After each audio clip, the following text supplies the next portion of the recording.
सदा प्रणाम। मैं हूं हिमांशु द्विवेदी और स्वागत है आपका हमारी खास पेशक सार्थक संवाद में।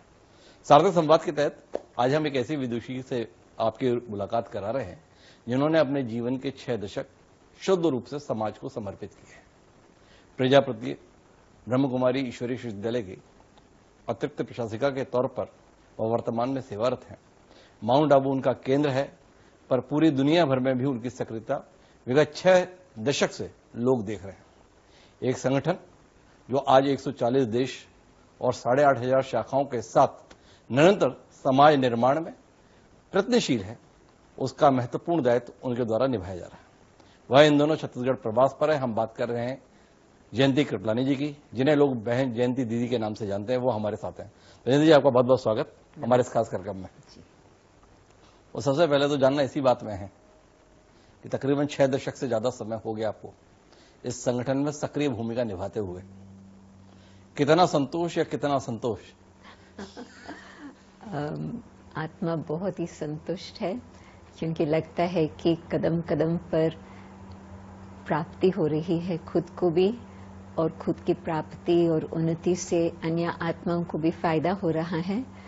तो जो मेरे बचपन में संकल्प था, क्योंकि जब विदेश में रहने के बाद फिर भारत में आना हुआ तो मॉनसून टाइम था, तो उस समय मैंने देखा कि बहुत ही गरीबी थी और कईयों को तो बारिश में बैठते बैठते उनका जो मकान कार्डबोर्ड का बना हुआ था वो ही पिघल गया था, तो उनको कुछ आसानी नहीं था। तो मैंने सोचा कि मेरी जीवन केवल मेरे लिए नहीं होनी चाहिए, परंतु कुछ सेवा अर्थ भी हो। तो जब मुझे ज्ञान की पहचान प्राप्त हुई, फिर मैंने सोचा कि जितना मुझे प्राप्ति हुई है इस ज्ञान से, अन्य आत्माओं को भी इतनी ही प्राप्ति हो सकती। तो फिर उस समय जो मेरा संकल्प था, लगता है आज कदम कदम पर वो सफल होता जा रहा है। करना क्या चाहते हैं? मतलब आपका जो संगठन है बड़ी संख्या में हर शहर में, हर राज्य में, और अब कहें तो 150 से ज्यादा देश भी हो गए, दिखाई देता है, पर अभी भी एक रहस्यपूर्ण है। करते क्या है? थोड़ा समझाइए ना, करते क्या है? हम चाहते हैं कि हर आत्मा का संबंध परमात्मा के साथ जुड़े, कोई भी प्रांत का हो, कोई भी धर्म का हो, क्योंकि वो एक ही परमात्मा है। नाम बेशक अनेक है। तो हम करते क्या है, हम लोगों को आत्मा की पहचान देते हैं, परमात्मा की पहचान देते हैं, ताकि वो जो तार छूट चुकी है वो फिर से जुड़ सके, ताकि लोगों को वो सुख शांति की प्राप्ति हो सके। आप परमात्मा से आत्मा के मिलन के लिए प्रयास कर रहे हैं, इंसान का ईश्वर से संबंध जोड़ने की कोशिश कर रहे हैं। यहाँ लोग इंसान से इंसान का संबंध तोड़े जा रहे हैं, द्वंद्व नहीं रहता। इनफैक्ट क्या है कि पहले तो चाहिए खुद के साथ संबंध जी। हम खुद को ही नहीं पहचानते कि मैं आत्मा हूँ। शरीर के नाते से ही हम खुद को देखते हैं, अपनी आयु, अपनी पोजीशन, अपना जेंडर, अपना कल्चर, अपना रेस, ये सब बातों में हम फंस गए हैं। परंतु पहले तो मैं खुद को जानूं और अपने साथ संबंध अच्छी तरह से बनाकर रखूं, ताकि मेरा मन संतुष्ट रहे, मेरी बुद्धि बिल्कुल क्लियर स्पष्ट रहे, मेरे संस्कार शुद्ध बनते जाए। तो ये है पहले प्रयास जी। फिर जब हम परमात्मा को याद करते हैं, परमात्मा द्वारा जो हमें शक्ति, सत्यता, शांति प्राप्त होती है, उस आधार पर जब हम मनुष्यों के साथ व्यवहार करते हैं, हम उसमें कोई इच्छा नहीं रखते हैं कि ये मुझे मिले। एक्सपेक्टेशंस वो छूट जाती। क्यों? क्योंकि जो मुझे चाहिए वो मुझे एक से मिल रहा। तो फिर जब जो कशमकशा चलती है संबंध में, क्योंकि दूसरा भी चाहता है, मैं भी चाहती हूँ, तो फिर उसमें संबंध टूट जाता, क्योंकि वही धागा दोनों तरफ खींचा जाता। परंतु जब मैं संतुष्ट हूँ तो मुझे आपसे कुछ चाहिए नहीं, परंतु सिर्फ प्रेम का नाता, सत्यता का नाता, खुशी का लेन देन होता। तो मनुष्य समझते हैं कि हम आपस में मिल जाएं, परंतु तब मिलेंगे जबकि पहले मेरी अंदर की संतुष्टता होंगी, तो वो होंगी परमात्मा की याद से। तो परमात्मा की याद से हमारे मनुष्यों के साथ जो संबंध टूटे हुए हैं और ही बहुत सुंदर बन जाते। जो ये सृष्टि है ये मेल डोमिनेटिंग है, पुरुष प्रधान समाज के तौर पर हम इस पूरी व्यवस्था को देखते हैं जी। पर आपका संगठन इसके उलट है। यहाँ महिलाओं की प्राथमिकता है, ये पुरुषों के प्रति ये द्वेष क्यों है? द्वेष बिल्कुल नहीं। आप देखेंगे कि एडमिनिस्ट्रेटिव हेड्स के नाते से दो बहनें एडिशनल एडमिनिस्ट्रेटिव हेड्स हैं और कॉन्स्टिट्यूशन के हिसाब से हमारी चीफ भी एक बहन है, दादी जी, जो अभी उसकी 98 आयु है, तो थोड़ा वो साइलेंस में ही रहती। परंतु जो नेक्स्ट लेवल है executive secretary and additional executive secretary, वो हमारे बहुत शक्तिशाली भाई लोग हैं, तो बरोबरी का काम चलता। परंतु 1936 में जब ब्रह्मा बाबा को साक्षात्कार हुआ कि एक न्याय का संसार, एक सत्यता का संसार, जिसको हम सत्य कहें, उसकी स्थापना करने के लिए कार्य करना है, तो बाबा को एक संकल्प आया, क्योंकि जिस समाज, जिस प्रांत में उनका व्यवहार चलता था, जन्म हुआ था, वो था सिंध जी। और सिंध आज भी मैं कराची में कई बार जाती रहती हूँ, तो आज तक भी सिंध में माताओं का तो सेकंड क्लास सिटीजन्स का नाता होता। और वैसे सारे विश्व भर में, इंग्लैंड में बेशक कहते हैं इक्वालिटी, पर there is a glass ceiling. कुछ हद तक बहन पहुंच सकती है, उसके आगे जैसे कि सीलिंग आ जाती है, लिमिट आ जाती। तो बाबा ने सोचा कि जिन्हों को आज तक विश्व में वो मौका नहीं बना है कुछ कार्य करने का, उन्हों को मौका देना चाहिए, जिसको नेल्सन मैंडेला ने कहा था अफर्मेटिव एक्शन। तो बाबा ने ये 1936 में किया कि बहनों को, माताओं को टीचर्स और लीडर्स के रूप में ट्रेनिंग दी, उसके रूप में प्रशिक्षण दिया। तो ये अपनी जगह, पर क्या ये व्यवस्था है कि इस संस्था का जो भी प्रमुख होगा वो बहन ही होगी, भाइयों को ये अधिकार नहीं मिलेगा? भाई लोग तो उन्हों के बगैर हमारा कार्य भी नहीं हो सकता। परंतु हाँ, जिस तरह से कई यहाँ पर क्लब्स होते हैं या कई संस्थाएं होती है जिसमें पुरुष ही होते हैं मुख्य, तो बाबा ने उसको थोड़ा चेंज करने का पुरुषार्थ किया। तो ये जो परिवर्तन करने का प्रयास ब्रह्मा बाबा के द्वारा किया गया, इसने संगठन के विस्तार में मदद की या कहीं रुकावट आती है? इससे क्या अनुभव रहा आपका इस संदर्भ में? बहनों के नाते से जी, एक तो मैंने देखा कि जहाँ पर धार्मिक संस्थाएं हैं, उन्हों के लिए थोड़ी रुकावट आती, क्योंकि उन्हों को ये अभ्यास ही नहीं है माता को आगे रखने का। परंतु वो भी अभी धीरे धीरे चेंज होता जा रहा। परंतु आम तौर पर मानो कि आप देखेंगे कोई भी संगठन है धार्मिक, उसमें चाहे मंदिर में जाओ, गुरुद्वारे में जाओ, चाहे आप चर्च में जाओ, वहां पर आप देखेंगे कि अधिकतर बहनें ही होती है। तो बहनों को जब बहनों का संग मिलता है कार्य व्यवहार में, तो उन्हों को बहुत पसंद आता, उन्हों को अच्छा लगता, तो उसमें हमें और ही सहयोग मिलता। आप 68-69 से इस संगठन में काम कर रही हैं सक्रिय रूप से, क्या बदला तब जब आप काम कर रही थी? उस समय क्या चुनौती थी, और आज जब काम कर रहे हैं तो किस प्रकार का बदलाव महसूस कर रहे हैं? लोग कितने रिसेप्टिव हुए हैं, या कितना लोगों का एक तरह से आपको रेजिस्टेंस का सामना करना पड़ रहा है? मैं दो अलग बातें बताएंगी, एक तो भारत की और फिर जी, उस पे भी मैं आऊंगा। देश की। तो भारत में पहले तो मैंने देखा कि ब्रह्मा कुमारीज के लिए बहुत भ्रांतियां थी, लोगों को मालूम ही नहीं था कि ये क्या कर रहे हैं, क्योंकि कुछ जो हम बातें बताते हैं फिलॉसफी की, वो स्क्रिप्चर से कुछ भिन्न है, तो उनको कई प्रकार के मन में डाउट्स उठते थे। परंतु अभी जैसे ही उन्होंने देखा है कि काम क्या चल रहा है, और अपने पास जो 40 विंग्स है, जिसमें भिन्न भिन्न प्रोफेशनल, भिन्न भिन्न बैकग्राउंड के लोगों की सेवाएं होती है। तो जैसे हमारा रूरल विंग है, उसमें बहन भाई दोनों ही इकट्ठे हैं, तो वो जाकर के गांव-गांव में सेवा करते हैं। तो उसमें डी एडिक्शन का भी प्रोग्राम हो जाता है, उसमें फिर लोगों को लिटरेसी भी सिखाती हैं, कईयों के पास तो क्लेanलीनेस, हाइजीन की भी बातें सिखाते हैं, और फिर ज्ञान की भी बातें सिखाते हैं। तो ये जिस प्रकार से वो जो सोशल एस्पेक्ट होता है अपना सेवा का, उससे मुझे लगता है कि भारत में हम बहुत आगे बढ़े हैं। तो भारत में आजकल तो आप भी जानते होंगे, ब्रह्मा कुमारीज के लिए अच्छा रिस्पेक्ट है।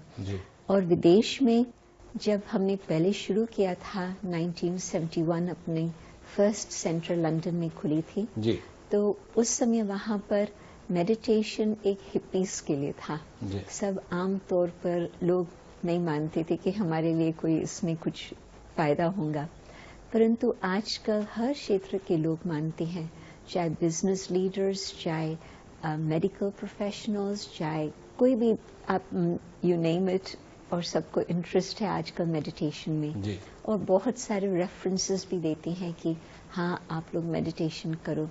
कई कंपनीज है जो हमें बुलाती है values training, spiritual awareness, time management, इस प्रकार के टॉपिक्स पर आप किस तरह से लोगों को समझा करके उनके जीवन में कुछ फायदा हो, ये आजकल वातावरण है कि मेडिटेशन द्वारा प्राप्ति है। जी।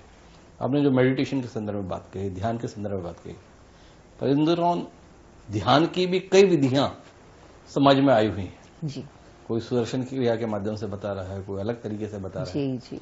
आपकी प्रक्रिया और दूसरों की प्रक्रिया में क्या अंतर है? उनकी प्रक्रिया से कहां पहुंचेंगे, आपकी प्रक्रिया से कहां पहुंचेंगे? जब मैं छोटी थी तभी से ही ब्रह्मा कुमारीज का संपर्क रहा, जी। तो मुझे इतना और संस्थाओं की तो जानकारी नहीं प्राप्त हुई थी उस समय, परंतु जब मैंने ज्ञान अच्छी तरह से सुना और समझा तो मैंने सोचा यही मुझे जीवन बनानी है। फिर बाद में धीरे धीरे और संस्थाएं क्या कहती है, उनके संपर्क में आते आते पता चलता गया। तो मुझे लगता है कि यहाँ पर बहुत सिंपल तरीके से आम व्यक्ति के लिए प्रश्न भी पूछिए, उसका उत्तर भी मिल सकता, परंतु एक बहुत सहज तरीका है जो आप अपने जीवन में घर में रहते, गृहस्थी को संभालते, काम काज करते, परंतु ये स्पिरिचुअलिटी की बातें आपको जीवन में बहुत फायदा प्राप्त होंगी।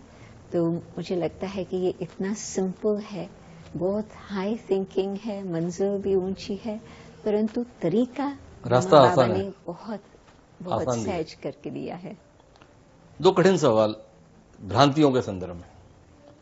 जिस भारतीय परिवेश में इस संस्था का निर्माण हुआ, उसमें सफेद रंग को दो रूप में देखा जाता है, एक शांति के प्रतीक के रूप में, पर स्त्रियों के संदर्भ में वैधव्य के रूप में। मतलब जब स्त्री विधवा हो जाती है तो उसे सफेद कपड़े पहनने चाहिए, इस प्रकार की सामाजिक मान्यता देश में रही। और आपने तो पूरा का पूरा परिवेश ही सफेद रंग में ढाल दिया।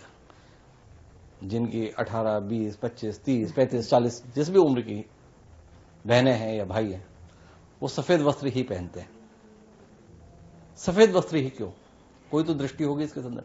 जी, दो बातें, एक तो सिंप्लिसिटी जी। और दूसरा प्योरिटी। जी। तो जब लंदन में थी तो मुझे फैशन का बहुत इंटरेस्ट था। जी। लंदन को 60s में माना जाता था capital of the world for music, for fashion, सब बातों में। जी। और मेरा पिताजी भी टेक्सटाइल्स में उसका बिजनेस था। जी। तो there was a natural connection. परंतु जब मैं ये मार्ग चुना, और वैसे तो जो अपने घर में रहते हैं वो तो अपना नॉर्मल ड्रेस पहनते हैं, सिर्फ क्लास के समय एक सिंप्लिसिटी के कारण वो व्हाइट पहन के आते हैं, परंतु बाहर में तो अपना जो नॉर्मल है वही पहनते। परंतु जो भाई बहनें समर्पित होकर के सेंटर पर रहते हैं वो सदा व्हाइट पहनते। तो मैंने जब व्हाइट ड्रेस धारण किया, मुझे लगा कि मैं फ्री हो गई। मुझे रंग, फैशन, सब बातों का सोचने की जरूरत ही नहीं है। तो बहुत सिंपल लाइफ से फ्रीडम महसूस हुआ। और सफेद रंग में तो दाग लगने के खतरे बहुत रहते हैं। नहीं, परंतु स्वच्छता तो रहती। जी। थोड़ा भी रंग खराब होगा तो हम सोचेंगे कि कुछ उसको साफ करें। पर इसके संदर्भ में कोई और अलग दृष्टि ब्रह्मा बाबा की रही हो? मुझे लगता है कि शायद ये क्या वेशभूषा होनी चाहिए उन्हीं के द्वारा निर्धारित हुआ होगा, तो कोई दृष्टि उन्होंने दी होगी कि हम इस रंग को इस एहसास के साथ स्वीकार करें, ऐसे कोई बात? प्योरिटी और सिंप्लिसिटी के कारण ही बाबा ने शुरू में तो जब बहनें आई थी कराची में, तो उस समय तो अपना जो भी कपड़े थे उसमें आए। फिर धीरे धीरे आपस में संगठन था तो बातचीत चलती रहती थी कि आगे हम अपने योग स्थिति को और ऊंचा बनाने के लिए हम क्या करें। तो भिन्न भिन्न बैकग्राउंड के लोग थे, कोई बहुत अमीर, कोई बहुत साधारण। तो ये सोचा कि हम एक यूनिफॉर्म करके बनाएं ताकि वो देखने में। पर जिस भारतीय सभ्यता संस्कृति में आप पले बड़े हैं, जहां से ये पूरे दर्शन को ग्रहण किए हैं, वहां तो धर्म आध्यात्म का मतलब भगवा होता है, आप तो उसके बिल्कुल उलट चले गए। हम मानते हैं कि सन्यास अलग मार्ग है। जी ब्रह्मा कुमारी इसका सन्यास मार्ग नहीं कहेंगे, जी तो हम कोई अपने को सन्यासी नहीं मानते। जी हम तो कहते हैं कि हम संसार में हैं, जी परंतु अपनी जीवन कमल पुष्प समान हो। जी कितना भी कचरा हो पानी में, परंतु कमल अपने को उससे ऊंचा बना के रखता है और बहुत सुंदर शोभनीक रहता। तो संसार में रहते हमें और कोई प्रकार की भावना नहीं है, परंतु ये अपना सिंप्लिसिटी के कारण। विवाह नाम की संस्था के संदर्भ में ब्रह्म कुमारी का क्या सोच है? सोच तो क्या, हम सोचते हैं कि हर आत्मा को अपनी डिग्निटी है। जी तो अपनी डिग्निटी में जितना हम रहें उतना अच्छा है। जी और यदि पहले से ही शादीशुदा है तो हम कहेंगे कि उस परिवार में रहो, परिवार को संभालो। जी जैसे माता जी हमारी 1957 में ज्ञान में आए, तो मैं छोटी थी, भाई तो मेरा उससे भी छोटा था, परंतु पिताजी को लंदन आना था बिजनेस के लिए, तो सारा परिवार इकट्ठा आया। तो उसमें कोई और बात नहीं थी कि कुछ अलग होना चाहिए, परंतु वो इकट्ठे ही रह करके सब कुछ राज्यों के नियम अनुसार अपने जीवन को बनाकर रखे। परंतु मैं फ्री थी, मेरी आयु थी उस समय 18 जब मैंने ज्ञान सुनना शुरू किया, और 19 होने पर कुछ समय बाद मैंने सोचा कि ये मुझे जीवन चाहिए। तो माँ बाप की छुट्टी से मैंने ये जीवन धारण की। यदि मेरा कहाँ पर भी कुछ नाता होता तो इट वुड बीन डिफरेंट। परंतु तो आप इसके पीछे कोई दृष्टि है कि अगर आप इधर अपना जीवन देते हैं तो फिर विवाह नहीं कर सकते? विवाह ऐसा क्या विरोध है? भाई सृष्टि तो चलती विवाह की व्यवस्था के तहत ही है, और उस विवाह का ही निषेध अगर आपके संस्थान में हो जाए तो ये विरोधाभास नहीं है? इसके संदर्भ में क्या सोच है? हम मानते हैं कि यदि आपको अपनी योग की स्थिति और ऊंची बनानी है जी तो उसमें जितना आप पवित्रता की पालना करेंगे उतना आपके लिए सहज होगा। जी तो मैं यदि उस घड़ी ये सोचती कि मुझे अपना फैमिली लाइफ बनाना है, कोई रुकावट नहीं थी, मैं अपना चॉइस कर सकती थी। जी और उसके बाद भी, यहाँ आने के बाद भी यदि मैं फैमिली लाइफ पसंद करती तो मुझे कोई रोकने वाला नहीं। परंतु मैंने सोचा कि मुझे जीवन में परमात्मा की प्यास है, परमात्मा को मुझे पाना है, तो उसमें जितना हम पवित्रता को मन से, तन से, हर प्रकार से पालन करेंगे उतना हमारे लिए फायदा है। योग मेरा और सहज लगेगा। तो आपको लगता है कि परमात्मा को पाने में विवाह एक बाधा है? जरूरी नहीं है, इट डिपेंड्स।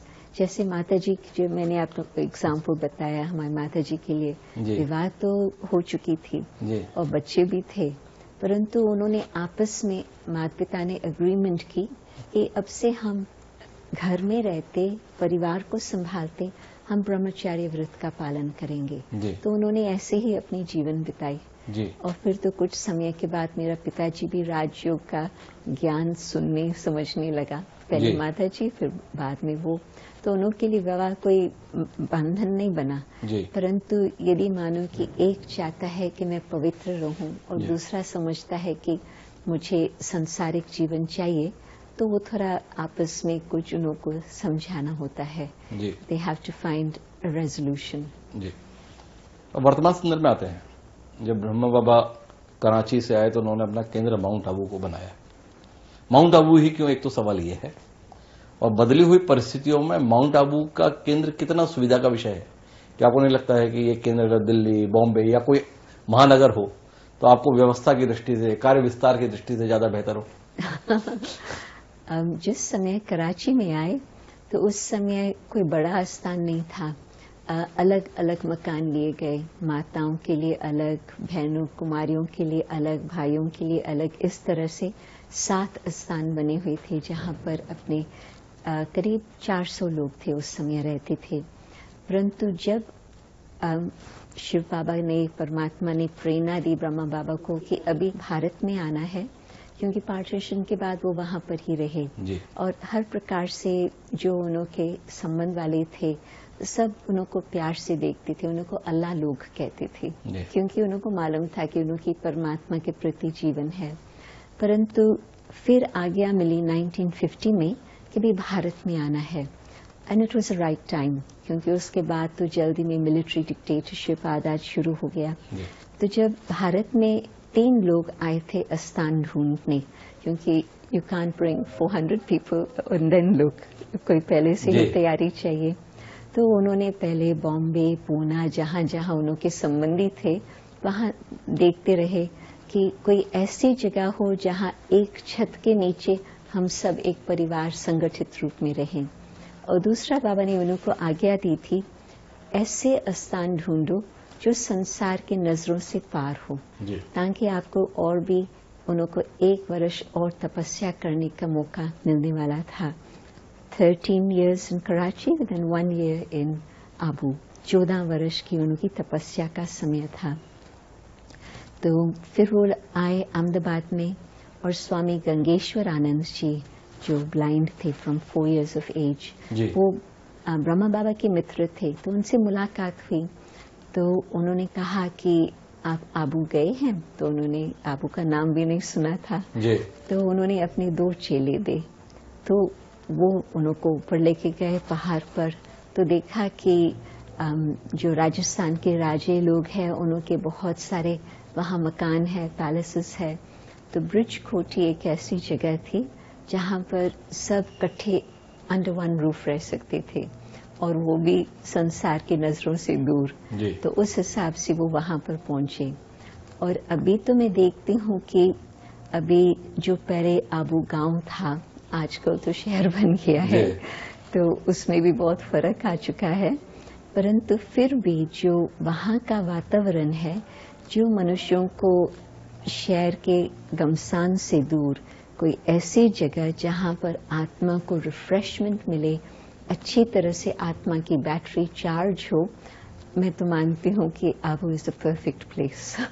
उसमें भी 2 अंतर है ना, एक आबू रोड है, एक माउंट आबू है। ब्रह्मा बाबा ने जो पसंद किया था वो माउंट आबू था जी, और अब आप जो कार्य कर रहे हैं वो आबू रोड पर है जी। तो पहाड़ से सड़क तक आप आ गए, तो आगे और कहाँ जाना है? और क्या है कि आबू से हम क्यों नीचे आ गए, कारण कि इतनी वृद्धि होती जा रही थी जो शहर में आप कोई भी जगह ढूंढो, कोई इतनी वृद्धि आपकी नहीं हो पाएंगी। पांडव भवन से ज्ञान सरोवर से फिर यहाँ शांतिवन, तो जो एक्सपेंशन हो रही है उसमें भी आबू इज परफेक्ट। तो आखिरी बातचीत के लिए आता हूँ, आपके पास में भी समय का अभाव है। आगे की क्या कार्य योजना है? 140 देशों तक पहुंच गए, 8,500 शाखाएं हो गई, इतना समूह हो गया, पर इन सब के बावजूद भी समाज में तो वैसे ही हालात हैं, लोग एक दूसरे के दुश्मन और ज्यादा ही हो रहे हैं। हर संस्था बोल रही है समाज सुधारने के लिए काम कर रहे हैं, लोगों का जीवन संवारने के लिए काम कर रहे हैं, पर परिवार तो बिखर ही रहे हैं। लोग एक दूसरे के लिए मरने मारने को अभी और ज्यादा ही उतारू हो रहे हैं। तो आपके प्रयास फलीभूत नहीं हो रहे, या प्रयासों के कारण से और ज्यादा हो सकती थी मार्केट, हमने कुछ कम कर रही है इतने संतोष के साथ? हर बात समय अनुसार होती जी। आप रात्रि को 12 बजे कहो कि सूर्य निकल आए, नहीं निकलेगा, कितना भी आप कोशिश करो, क्या कितने भी रोशनी बना करके रखो, सूर्य तो नहीं निकलता जी। इसी प्रकार से जो विश्व का इतिहास है वो भी एक चक्कर के समान घूमता। जिस तरह से दिन और रात है, उसी तरह से सतयुग, त्रेता, द्वापर, कलयुग। और सतयुग और त्रेता हम कहेंगे दिन, और बाकी कलयुग तो कहेंगे बिल्कुल अंधियारी रात जी। तो रात तो बढ़ती गई है जैसे कलयुग आगे बढ़ता गया है, परंतु उसमें इतने सारे लोग अपने जीवन में परिवर्तन लाकर इतने अपने जीवन को श्रेष्ठ बना रहे हैं। हम मानते हैं कि जब कोई भी चीज क्रिटिकल लेवल तक पहुंचती है, परिवर्तन आता, तो उसमें माइनॉरिटी की भी बातें क्रिटिकल लेवल पर पहुंचती, मेजॉरिटी ओपिनियन हो जाता। तो अभी तक स्पिरिचुअलिटी मेजॉरिटी ओपिनियन की बात नहीं है, इट्स स्टिल अ माइनॉरिटी। परंतु मुझे लगता है कि उस स्टेज पर पहुंच रहे हैं जबकि वो भी परिवर्तन होगा। और मुझे लगता है कि कलयुग की भी जो हम बातें देख रहे हैं बहुत अति में जा रही है जी। तो वो घड़ी जल्दी ही आने वाली है जबकि परिवर्तन होकर के सतयुग आएगा। हम तैयार होंगे तो सतयुग भी आरंभ हो सकेंगे। सतयुग के आने की उम्मीद कर रहे हैं। आखिरी के 2 सवाल रह जाते हैं, ये कलयुग त्रेता, द्वापर, ये सब सनातन धर्म की मान्यताएं हैं, पर 140 देशों में काम कर रहे हैं। इसमें दूसरे धर्मों को मानने वाले, पंथों को मानने वाले भी लोग हैं। आपकी मान्यताओं के साथ में कितना खड़े हो पाते हो जब आप किसी मुस्लिम के साथ में, किसी ईसाई के साथ में, या कोई और धर्मावलंबी के साथ में ये बात करती हैं, ये काम करना चाहते हैं, तो वो आपके विचारों के साथ कैसे इत्तेफाक रख पाते हैं? या जो मूलतः सनातन धर्म या हिंदू धर्म को मानने वाले हैं वही आपके साथ में सहज हो पाते हैं? जबकि कार्य इतना सर्वव्यापक हो चुका है, सर्व देशों में पहुंच चुका है, तो ऐसे भी क्रिश्चियंस है, मुस्लिम्स है, बुद्धिस्ट है, जो समझते हैं कि एक बाप को जानना बहुत आवश्यक है, उस एक क्रिएटर के साथ हमारा संबंध होना चाहिए। वो इन बातों को मानने लगते हैं और साथ साथ जब वो कर्म फिलॉसफी को समझते हैं तो फिर उस हिसाब से पुनर्जन्म को भी मानने लगते हैं। पहले तो उनके धर्म के अंदर वो मान्यता नहीं है, परंतु जैसे ही कर्म फिलॉसफी समझने लगते हैं वो फिर मानने लगते हैं। तो मानो कि उनको अपने महाभारत की कहानियों की पहचान हो, उनको रामायण कभी पढ़ा भी नहीं, न सुना हो, परंतु उसका जो मूल सार है उन बातों को वो स्वीकार करते हैं। महाभारत 5 पांडव और अक्यूनी सेना, परंतु 5 पांडव के साथ एक साथी भगवान। तो वो आप जो कल्चरल कॉन्टेक्स्ट है उसको अलग करके उसका जो सार निकालो, तो यदि 5 भी माइनॉरिटी भी परमात्मा के साथ संबंध जोड़ती है, वो फिर जो नेगेटिविटी है उस पर जीत प्राप्त कर लेती है। ये तो मैंने 2 शब्दों में बताया, परंतु आप समझ सकते हैं कि हम इन बातों का सार लेते हैं। या मानो कि रक्षा बंधन है, भारत में तो कहेंगे बहन भाई के नाते का संबंध उस हिसाब से है, परंतु हम मानते हैं कि मेरा भाई मेरे से छोटा था, वो मेरी क्या रक्षा करेगा, और अभी तो वो मेरे से लंबा चौड़ा है, परंतु वो रहता है कनाडा में, मैं रहती हूँ लंदन में, क्या मेरी रक्षा करेगा। परंतु एक परमात्मा रक्षक है। परंतु बंधन क्या है? रक्षा बंधन। बंधन क्या है? कि हम परमात्मा की आज्ञा को समझ के, मान के उस अनुसार चले। तो हर बात का जो स्पिरिचुअल सिग्निफिकेंस है, आप उस बात को उठाओ, देन इट्स यूनिवर्सल। आखिरी सवाल, इतना बड़ा काम चल रहा है और इस सांसारिक जीवन में कोई भी काम करने के लिए सबसे पहली जरूरत धन की रहती है, मन के बाद। और आपका तो ऐसा कोई कारोबार होता नहीं है, बाकी लोग जितने भी ऐसे काम वाम करते हैं तो उसके लिए ठीक ठाक फीस वीस भी ले लेते हैं। आप लोग कैसे चल रहे हैं? सिर्फ धन से भी काम नहीं होता, किसका तन चाहिए, किसका मन चाहिए, किसका धन चाहिए। तो जो जिसके पास है, जब प्राप्ति होती, समझते हैं कि मैं अपना चाहे तन से, मन से, धन से सेवा में मैं कुछ सहयोग दूं ताकि अन्य आत्माओं को भी कुछ प्राप्ति हो। तो कभी हम मांगते नहीं है, कभी हम फीस नहीं चार्ज करते हैं। क्यों? क्योंकि बाबा ने कहा था कि स्पिरिचुअलिटी जैसे सूर्य की सनशाइन है, हर एक के लिए वो होनी चाहिए फ्री। और दूसरी तरफ से आप सोचो कि ज्ञान रत्न इतनी कीमती है, आपके पास इतना धन ही नहीं होगा जो आप वो खरीद सके। तो कहने का मतलब, जो जितना प्राप्ति करता फिर कुछ न कुछ रिटर्न में देने चाहता। सीधा सवाल है इसका जुड़ा हुआ, कार्य का इतना विस्तार आप कर रहे हैं, कभी धन की कमी इस कार्य के विस्तार में आड़े आई, या जितना चाहा उतना धन अपने आप आता गया? पहले हम सोचते हैं कार्य को, और फिर अपने आप ही जब शुभ भावना होती है, कोई श्रेष्ठ लक्ष्य होता है, अपने आप ही लोग सहयोगी बन जाते हैं। क्योंकि जैसे पहले भी बताया, धन किसके पास इतना हो परंतु उनके पास मैन पावर न हो तो क्या करेंगे, या धन हो परंतु क्रिएटिविटी न हो तो देयर इज नो पर्पस। परंतु जब तन मन धन भिन्न भिन्न लोग, गोवर्धन पर्वत कैसे उठा, हर एक की छोटी उंगली देने से, तो हर एक सोचता है कि ये श्रेष्ठ कार्य में हम अपनी छोटी सी उंगली देवें। तो आपके प्रश्न का शॉर्ट में उत्तर है, धन को हम फर्स्ट प्रेफरेंस नहीं देते हैं, हम देते हैं कार्य को, शांति स्थापना के कार्य को, और मनुष्य के जीवन को ऊंच श्रेष्ठ बनाने को, तो अपने आप ही बाकी सब कुछ होता है। मेरा जो सवाल था ना, वो आपके 54 साल के जो अभी तक की यात्रा रही है इस कार्य में, उसके अनुभव को लेकर था।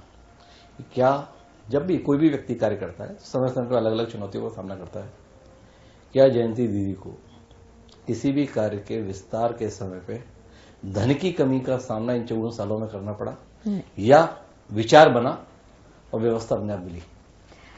वही तो मैंने आपको बताया जी, पहले कार्य, वो विचार को साकार करने के लिए सब सहयोग देते। धन के लिए कभी हमको सोचना नहीं पड़ा। बड़े से बड़ा उद्योगपति जिस समय पे धन की व्यवस्थाओं को लेकर ही अपने कदम रोक लेता है, ऐसे में यह संस्थान इतने लंबे जीवन काल में कभी धन की कमी का सामना नहीं किया। और उसका कारण जो जयंती दी बता रही है, वह है विचारों की पवित्रता। ये विचारों की पवित्रता के साथ जब भी किसी कार्य योजना को हाथ में लिया, तो व्यवस्थाएं परमात्मा ने अपने आप करके दी। यह इस संस्थान की पवित्रता का अपने आप में प्रतीक है। हम अपनी बातचीत के अंत में अपने दर्शकों के लिए कोई संदेश आप अपने छत्तीसगढ़ प्रवास के दौरान अगर देना चाहें, तो दर्शक हैं और आप कुछ कहना चाहेंगे? जी, मैं कहेंगी कि हम संसार का भी सोचते हैं, परिवार का भी सोचते हैं, परंतु निस्वार्थ भावना से हम अपना नहीं सोचते। तो यदि हम अपना सोचे कि पहले मुझे अपने आत्मा के बैटरी को चार्ज करना है, दो तरीके से, एक तो परमात्मा की याद की शक्ति से, और दूसरा ज्ञान को समझ करके जीवन में धारण करने का। तो आप यदि हर रोज थोड़ा समय निकालकर परमात्मा की याद और स्पिरिचुअलिटी स्टडी आप करेंगे, तो आपके बहुत जीवन में ऊंचाई आएंगी। तो आपका बहुत बहुत धन्यवाद जयंती जी, हमारे साथ जुड़ने के लिए। और उनका सीधा संदेश है कि आप ज्ञान को समझकर धारण करने की कोशिश कीजिए, आपका जीवन सफल होगा। उम्मीद है कि उनका यह संदेश आप तक पहुंचा होगा और जीवन में अमल में लाने के लिए आप कुछ ना कुछ प्रयत्न करेंगे। तो आज की इस बातचीत में इतना ही। मुझे दीजिए सादा प्रणाम।